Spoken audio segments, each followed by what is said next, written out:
Lycée professionnel de Yopougon, on pouvait encore lire ce mardi matin 7 janvier 2013 sur le tableau d'affichage une note invitant le personnel à la reprise des cours après les congés de Noël et les fêtes de fin d'année. Cette note d'information signée des mains de Philomène Etilé, directrice de l'établissement, ne semble pas rencontrer l'adhésion de tous. Dans les classes préparant au brevet de technicien BT, étudiants et professeurs sont à la tâche. Chez les premières et deuxièmes années de BTS, les professeurs manquent à l'appel. Ils seraient en grève depuis décembre 2013 pour des questions de primes, nous diront les étudiants. On ne nous dit pas grand-chose.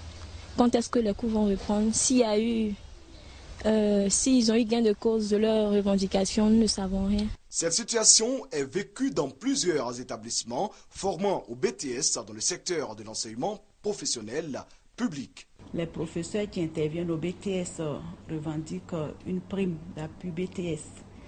Et c'est à ce niveau que nous avons des soucis.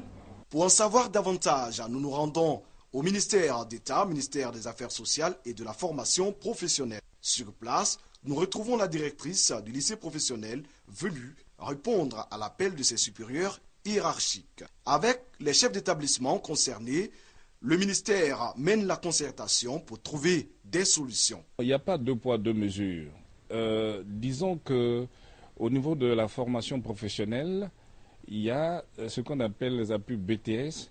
Tels qu'elles ont été conçus, ces appuis BTS ne sont pas destinés à être payés comme des primes de BTS. Mais nos collègues enseignants qui interviennent dans les classes de BTS, on tient compte de cette charge horaire en affectant leurs interventions dans les classes de BTS par un coefficient de 1,50. Ce qui donne naturellement lieu à un volume horaire qui est naturellement plus élevé que les enseignants qui interviendraient donc au niveau des classes du secondaire. En attendant que des solutions soient trouvées, les enseignants, eux, sont toujours en grève, se refusant à tout commentaire. Pendant ce temps, les étudiants appellent de tous leurs vœux la reprise des cours.